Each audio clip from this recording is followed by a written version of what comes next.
Hoofstuk 4. Stemmery in die parlement. Hoe word daar in die parlement gestem?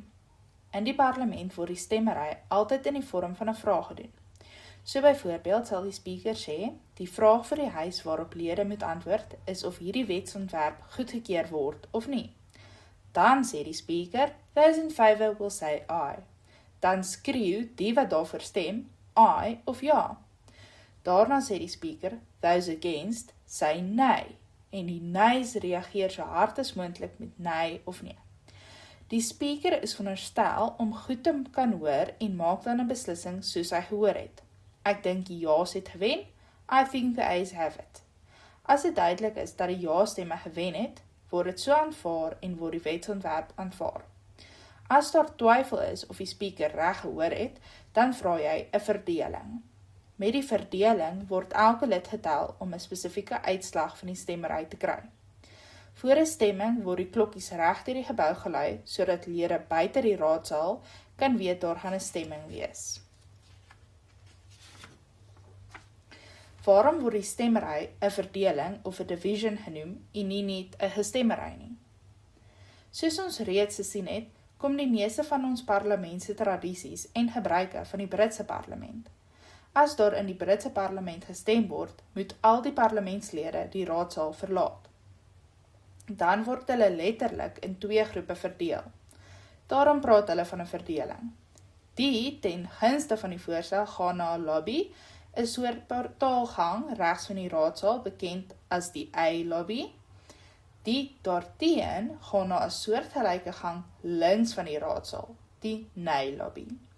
Die tellery word dan gedoen soos 'n boer sy skape tel, tot vandag steeds. Die lede stap deur 'n nou gang terug na die raadsaal. By die deur aan die einde van die gang word die wat daarvoor stem, een vir een getel en afmerk, soos die skape tel.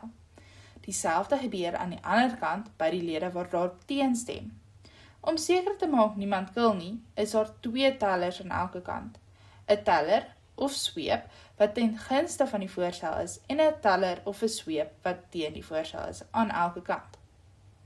Na almal terug in die raadsaal is, gaan staan die 4 tellers voor die spreker en kondig die uitslag aan.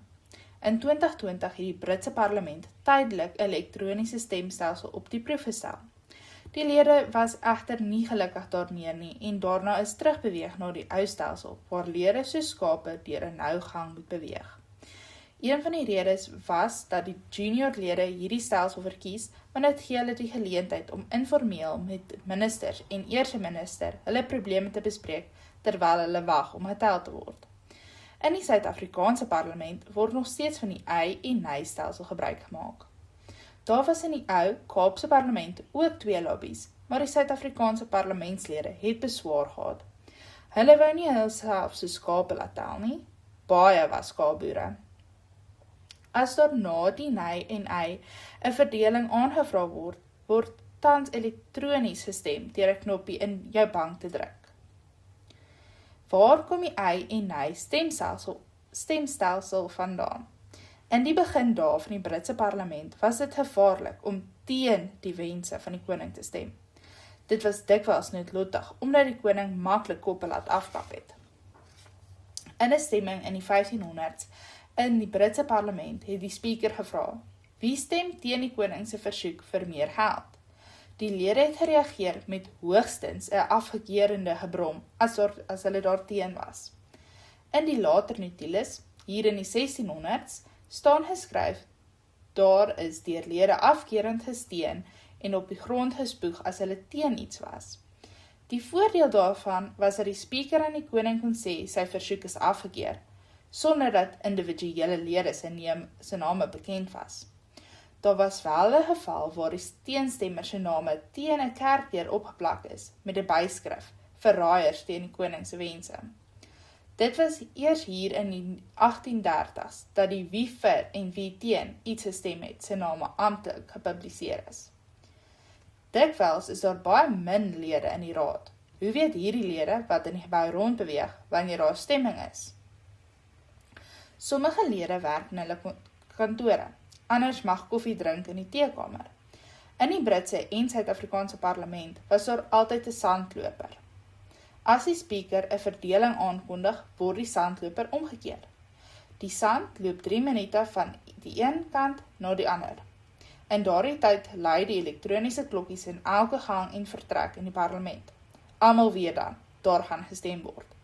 Na 3 minute word die deure van die raadsaal toegemaak en mag niemand meer inkom of uitgaan nie. In die huidige Suid-Afrikaanse parlement met 400 lede is sommige lede se kantore baie ver van die raadsaal af.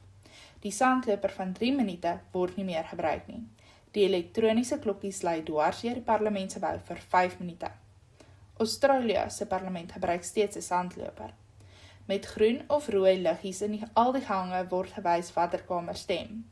Die groen liggies is vir die Laerhuis of die Nasionale Vergadering en die rooi liggies vir die Tweede Kamer, die Raad van Provinsies. In die Britse parlement lui die klokkies vir 8 minute. Die klokkies lui ook oorkant die straat in een van die pubs en restaurante waar parlementslede soms is. Met gereelde beerkrag in Suid-Afrika was dit 'n probleem in die parlement hoe om kennis van 'n stemming te gee. Van die parlement se bodes loop dan in die parlement se gange en lui 'n tipe skoolklok. Wat gebeur as daar gelykop gestem word? Volgens die huidige grondwet, asook in die tyd voor 1994, het die speaker dan 'n beslissende stem. Ek weet van een keer in 1941, toe daar in ons parlement gelykop gestem is. Dit is hoekom afbaar, wat reeds verduidelik is, belangrik was. In die Britse parlementêre geskiedenis van 800 jaar is daar meer sulke gelykopstemmings. Die reëling daar is ook dat die speaker die beslissende stem het, maar dan moet hy redes gee waarom hy so stem. In 1673 was daar so 'n gelykopstemming. Die speaker het sy stem uitgebring en as rede aangevoer dat hy honger is en hy wil hê die sitting moet nou klaarmaak. As 'n parlementslid siek is of byvoorbeeld in die buiteland, kan hy van daar af stem. Nee, die reëls in die Suid-Afrikaanse parlement sê jy moet in die raadsaal wees. In Brittanje is daar 'n reëling dat as jy siek is, maar in die parlement se terrein is, jy wel kan stem. Hulle noem dit nodding through. 2 swepe, een van elke kant, word dan gestuur na waar ook al jy binne die terrein is om te hoor hoe jy stem. 'n redelik onlangse voorbeeld hiervan was die Britse parlementslid Leslie Spriggs. Hy het 'n ernstige hartaanval gehad en was in die hospitaal. Alles het daarop gedui dat 'n belangrike stemming gelykop gaan wees met 310 stemme elk. Spriggs se party het besluit dat hy moet kom help deur te stem. Daarop is Spriggs in 'n ambulans na die parlement gebring. Met die ambulans binne die parlement se terrein kon sy stem tel. Die 2 swepe is toe na die ambulans. Eers was hulle nie seker of die agbare lid nog lewe nie, so stil het hy gelê. Iemand het toe die hartmonitor gedraai, dat hulle sy hartklop kon sien. Hy het gefluister, stem, waarop die een sweep triomfantlik vir die ander gesê het, ons wen met 311 teen 310. Volgens die Suid-Afrikaanse grondwet kies die parlement die president van die land. Werk dit ook met ayes en nays?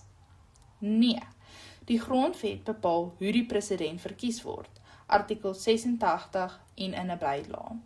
Na 'n algemene verkiesing roep die hoofregter die nie verkose parlementslede bymekaar. Nadat hulle ingesweer is, vra hy nominasies vir 'n speaker. Daar is dan 'n geheime stemming om die speaker te verkies. Daarna neem die speaker oor en vra skriftelike nominasies vir 'n president. So 'n nominasie moet deur 2 lede geteken wees.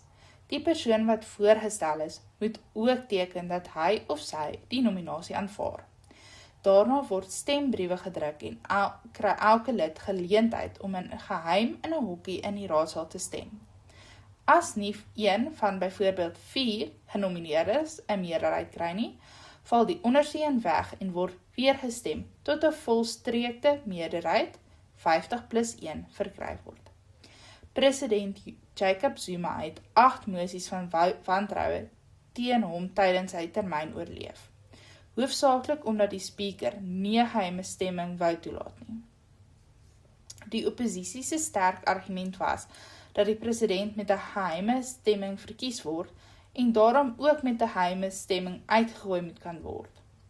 By die 8ste mosie was daar 'n grondwet hofsaak wat die speaker gedwing het om 'n geheime stemming toe te laat.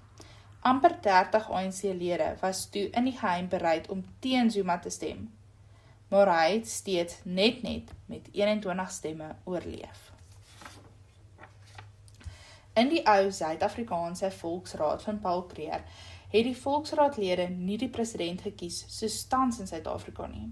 Hy is gekies deur al die stemgeregtigde burgers van die ou Transvaalse Republiek. Artikel 61 van die 1885 grondwet. 'n Stemgeregtige burger was 'n manspersoon ouer as 21 wat 'n wettige burger van die Suid-Afrikaanse Republiek was. Artikel 32. Dit is hier waar die uitlanders beswaar gemaak het, omdat hulle makliker burgers wou word. Word die ei en nei steeds in die Suid-Afrikaanse parlement gebruik, al word daar met 'n elektroniese stelsel gestem? Ja, die speakers vra steeds die ei en nei vrae. As daar dan 'n verdeling volg, druk jy in jou bank net 'n groen knoppie as jy ten gunste is, 'n rooi knoppie as jy daaraan teen is en die geel knoppie as jy buite stemming bly. Die uitslag en al die name van hoe hulle gestem het is onmiddellik elektronies deur die rekenaar bekend. Al probleem is dat daar partykeer elektriese foute is en dan werk sekere lede se stemmingsstelsel nie. As jy dit onmiddellik rapporteer, laat die speaker toe dat jy op 'n ander manier kan aandui hoe jy stem. In die tyd van die 3-kamerstelsel met so elektroniese stemming, het een van die ouer manlike parlementslede opgestaan en oor die mikrofoon vir die speaker gesê dat sy meganisme nie werk nie. 'n pittige breinlid het daarop teruggeskreeu: "Oom Doopie, as jou meganisme nie werk nie, gebruik Solusa 45 of drink daardie blou pil." Kan parlementslede ook stout wees? Soos by enige werk is daar soetes en stoutes. Na 'n lang dag raak die lede verveeld en sommige stout. Om 'n ander lid se toespraaknotas weg te steek net voor hy moet praat, is so 'n stoutigheid. Jy kan dink watter krisis dit kan veroorsaak. Aanvanklik is elektroniese stem deur jou stemkaart in 'n gleuf voor jou sitplek te druk. Dan identifiseer die rekenaar jou vanaf die stemkaart en jy stem deur 'n rooi of groen knoppie te druk. Van die lede het uitgevind hoe jy die parlement se elektroniese stemstelsel kan saboteer en laat vashak. As hierdie stoutlede wil huis toe gaan of nie oor die saak wil stem nie, vra hulle vir 'n glas water. As niemand kyk nie, gooi die lid 'n bietjie water in die stemkaart se gleuf. Die elektroniese stemstelsel vries onmiddellik en alle elektroniese stelsels skop uit. Dit kan ure neem om alles weer aan die gang te kry, omdat alles eers moet droog word. Dikwels word die raad dan verdaag, wat beteken dat die lede vroeër huis toe kan gaan.